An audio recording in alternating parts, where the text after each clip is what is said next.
வணக்கம். செல்வகுமாரின் நீண்டகால வானிலை ஆய்வறிக்கை 2026 ஜூன் 13 சனிக்கிழமை அதிகாலை நிலவர ஆய்வறிக்கை, நீண்டகால ஆய்வறிக்கை, அதாவது 2027 ஜனவரி இறுதி முடிய ஆய்வறிக்கை. ஒன்று இந்த ஆய்வறிக்கை அதிகாரப்பூர்வ வானிலை அறிக்கைக்கு இந்திய வானிலை ஆராய்ச்சித்துறை அறிக்கையை பார்க்கவும். ஒன்று இந்த அறிக்கை கேட்பதற்கு முன்பு சில விளக்கங்களையும் சில நினைவுபடுத்தலையும் கொடுக்குறேன். பருவமழை இந்த ஆண்டு மட்டும்தானே அந்த மேட்டூர் அணை நிரப்பல ஆரம்பத்தில் யோசித்து பார்க்கணும். கடந்த வருடம் நிரம்பி தான் இருந்துச்சு. அதாவது டிசம்பர் மாதம் ஜனவரி மாதத்துலலாம் நல்ல நீர்மட்டம் 110 அடிக்கு மேலே இருந்துச்சு. அதுக்கப்புறம் கிட்டத்தட்ட குறைந்தது. காரணம் என்னென்னா, குடிநீர் தேவை கொஞ்சம் அதிகமாக இருக்கிறதுனால கொஞ்சம் குறைஞ்சது, இல்லாட்டி திறந்துருக்கலாம். குடிநீர் தேவை நமக்கு முக்கியமான தேவை தான். ஏன்னா உயிர் தான் முதல்ல முக்கியம், அப்புறம் தான் விவசாயம். முதல்ல தண்ணி, அப்புறம் தான் சாப்பாடு. புரியுதுங்களா? அதை பதில் நம்ம நினைக்கணும். அதனால தான் இப்போ தண்ணீர் குறைஞ்சிருக்கு. ஏன்னா ஒரு நாளைக்கு ஒரு 1500 2000 கனஅடி திறந்து விட்டாலே 5 நாளைக்கு 6 நாளைக்கு ஒரு திருப்பம், 6 நாளைக்கு ஒரு முறை 1 டிஎம்சி குறையும். இப்போ மேட்டூரில் 40 டிஎம்சி இருக்குன்னு வச்சுங்களேன். 40 டிஎம்சி இருக்குது. அப்போது 1 டிஎம்சி 11,500 கனஅடி 24 மணி நேரம் திறந்தால் 1 டிஎம்சி குறையும். அப்போது 11,500 அடி ஒரு நாளைக்கு திறந்தால் 40 நாளைக்கு தான் தண்ணி இருக்குது. ஓகேங்களா? ஆக 11,500 கனஅடி திறந்து விட்டால் கடைமடைக்கு போகாது. அது இல்லாமல் 40 நாள் 35 நாளைக்கு தான் இருக்கும். ஆனால் பல்வேறு வானிலை சைடு எஃபெக்ட், அதாவது என்ன சொல்கிறேன்னா, உலக வானிலை ஆய்வு நிறுவனமும் சொல்லியிருக்குது மழை பற்றாக்குறையாக இருக்கும்னு சொல்லி இந்திய அரசையும் தமிழ்நாடையும் பயன்படுத்தியிருக்காங்க. பல்வேறு உலக தனியார் வானிலையாளர்களும் பயன்படுத்தியிருக்காங்க. யாருமே மழை பெய்யும்னு சொல்லவே இல்லை. 50% பற்றாக்குறை இருக்கும், 50% வரை கூட பற்றாக்குறை இருக்குன்னு சொல்லி பயன்படுத்தி பயங்கரமாக வச்சுருக்காங்க. நான் ஒன்று சொல்கிறேன், கவனிச்சிங்க. வானிலை அமைப்புக்கு முதல்ல வருவோம். பசிபிக் பெருங்கடலுக்கு முதல்ல போவோம். அவங்க சொல்கிற எல்னினோ பக்கமே போவோம். இப்போ எல்னினோ உருவாகிருக்கு. ஓகே, படிப்படியாக சூப்பர் எல்னினோவாக மாறும். அது என்னது சூப்பர் எல்னினோவா?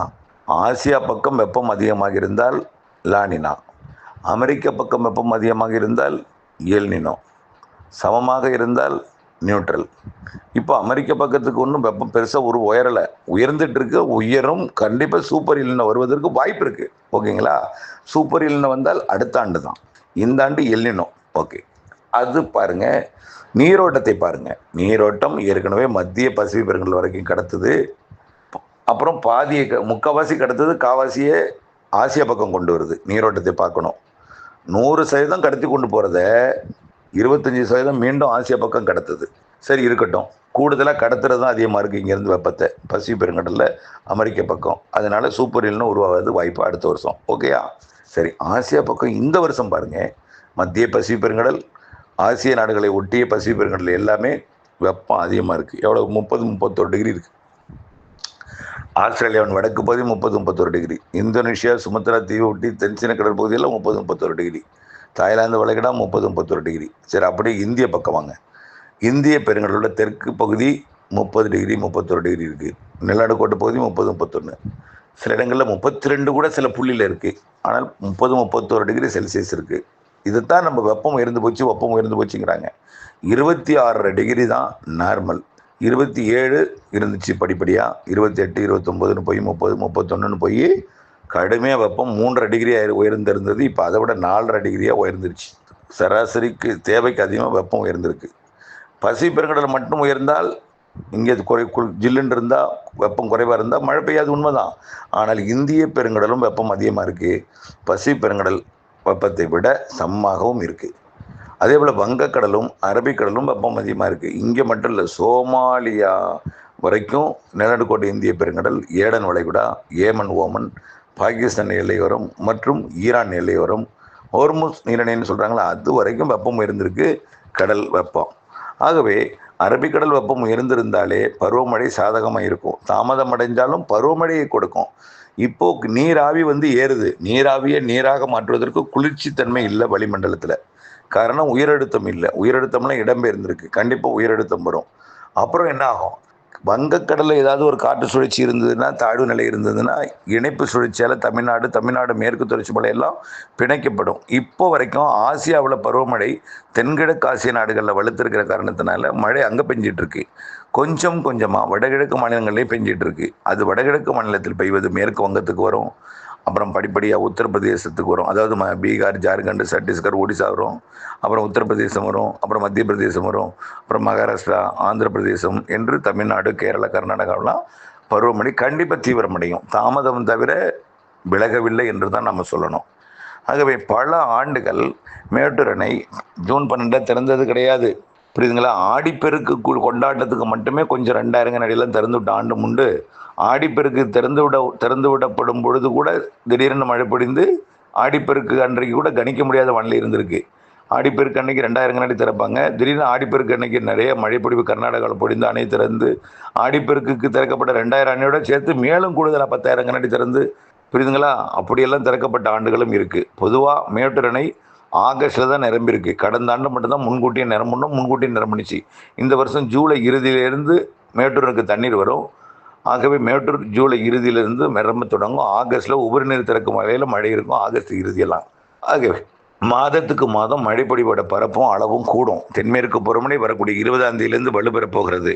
வெப்பசலன மழை அதுவரை தொடர்ந்து கொண்டிருக்கும் தமிழ்நாட்டில். 20ஆம் தேதிக்கு பிறகு தொடங்கும் மழை ஜூலை 10 வரைக்கும் வலுத்திருக்கும். அப்புறம் ஜூலை 20லிருந்து ஆகஸ்ட் 10 வரைக்கும் வலுத்திருக்கும். அப்புறம் 5 நாள் தான் இடைவெளி கொடுக்கும் ஆகஸ்ட்டில். பிறகு ஆகஸ்ட் 15லிருந்து ஆகஸ்ட் 15லிருந்து அப்புறம் அப்படியே மழை தான். செப்டம்பர் முழுவதும் மழை, அக்டோபர் முழுவதும் பெஞ்சிட்டே இருக்காது. பெரும்பாலான நாட்கள் மழை நாட்களாக இருக்கும்.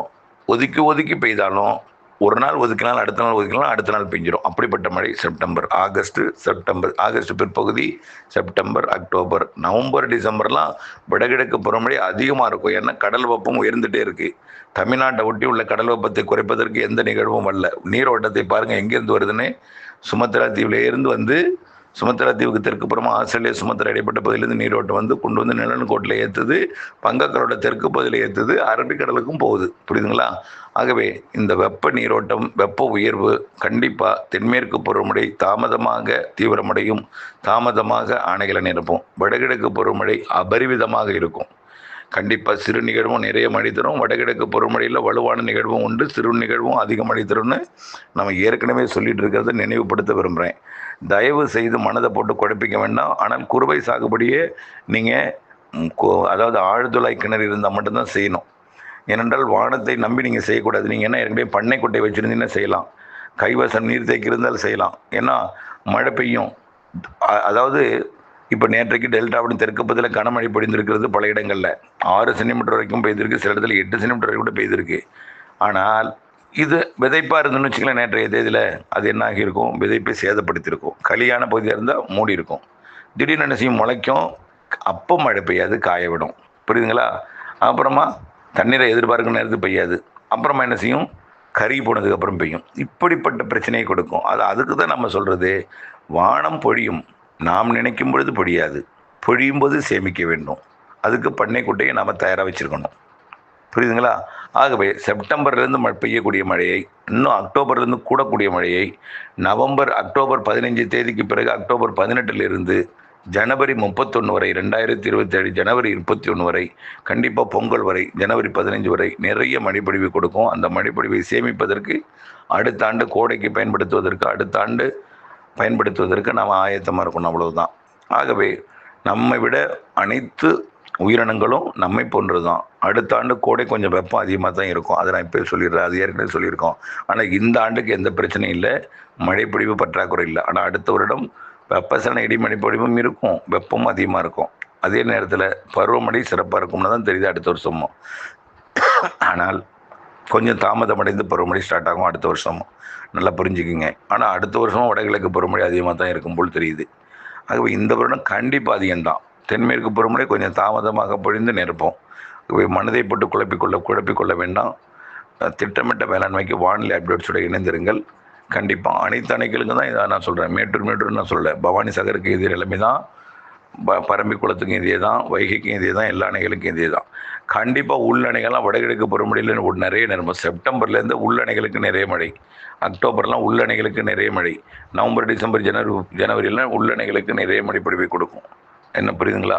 ஆக மழைப்பொழிவு வெப்பச்சலன இடிமழைப்பொழிவாக பொழிவது, பிறகு தென்மேற்கு பருவமழையாக மாறும், பிறகு நம்பிக்கை வரும். வெப்பச்சலன இடிமழைப்பொழிவும் காற்று சுழற்சியுடன் இணைந்த தென்மேற்கு பருவமழை இணைந்த இடிமழைப்பொழிவு எல்லாம் வரக்கூடிய ஜூலை விட ஆகஸ்டில் அதிகம், ஆகஸ்ட்டை விட செப்டம்பர் அக்டோபர் அதிகம், அக்டோபர் விட நவம்பர் டிசம்பர் ஜனவரி அதிகம். ஆக அக்டோபர் 18 நிறைய மழை இருக்குது. இணைந்த இருங்கள் அப்டேட்ஸுடன். கவலை வேண்டாம், குழப்பிக்கொள்ள வேண்டாம், இணைந்திருங்கள். நன்றி.